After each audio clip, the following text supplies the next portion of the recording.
Hey guys, we're sitting out here, one of the rednecks, and wanted to jump on our December checklist there. We're going to start off with, the pressure. We definitely want to make sure that pressure, stays low and, you hunt smart. You see a lot of hunters out there, especially during rifle season, just go, go, go. And, anytime you do that, doesn't really matter how big of a piece of property it is, you're going to push those deer out of there for a little bit. So, if you do find yourself in a situation where you're, sharing a piece of property where you've got some individuals, that hunt like that, or, if you're finding yourself in there chasing after one deer, and then all of a sudden you're, getting into some of these hunts and not finding anything, just kind of keep that in mind that it's probably going to take two, three, even a month to get back in there. So basically, if you make some mistakes during rifle season, it can be very costly throughout the remaining part of your season there. Definitely once we get into December and then on into January, February, is watching those cold fronts. I tend to hunt a lot on a food source there, and either on it or near it. Catching those major travel past there. One thing that has really proven, to be a really good source is my cutty-back cameras from Link.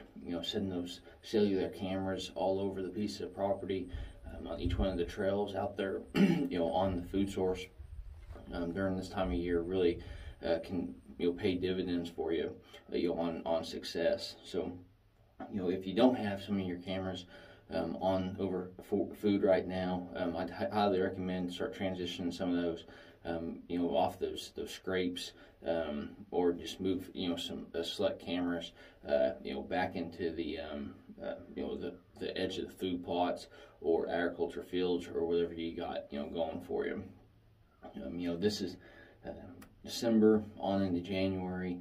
I must say that's probably the second most beneficial month to run those cellular cameras, or really any trail camera altogether. Not only for the remainder part of this year, but then going forward, into the year, the next year and then on. That way you're kind of building a history with those deer. You're understanding, hey, this particular buck, he showed up here on this food source. That's kind of telling you, well, wherever he was at, early season, well, hey, they may not have a whole lot of food, for him. So once he's identified, this particular food plot or agriculture field, it may be a good thing to keep in mind for the following years there. But the history of these animals is just great to not only do, but you're also kind of cut the deal off with your estimates of the age of the deer. So if I got a couple of deer I've watched grow up at 2.5, well, I know they're 4.5 this year. Just watched them and passed them the last couple of years, and then 5.5 the following year, and hopefully they get a good size rack on them and become a target on our list. It's still not too late to catch a cruising buck there. I've seen bucks cruise all the way into January. Not every single piece of property is like that. It's all dependent on the does, whether they get bred there in November. If they don't, well, I think it's like 28 days. Past that, the first cycle, they'll go back in estrus, and then for some reason they don't get bred then there should be a third one.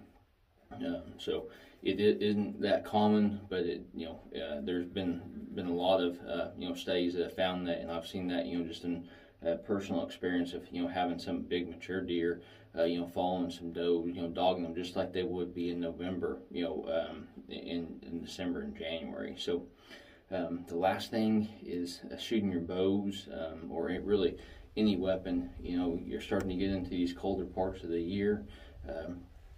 And if you're able to get out there and practice, go ahead and throw on that heavy coat, and fling some arrows there, and really make sure that you're able to get out there and draw back, and your string, you're at least identifying where that string's going to hit, where you're and if you're using a kisser there, just kind of see how that's playing out for you, and then make some needed adjustments if you find some. So this is going to wrap up the year for us. We've got these things all the way from January through December now. So, hopefully you guys have had a great, successful season, and still some of the best hunting comes there in late season from December on into January. So I wish every single one of you guys a Merry Christmas and a Happy New Year's, and like always, hopefully you guys are getting out there in nature, and best luck on your upcoming hunt.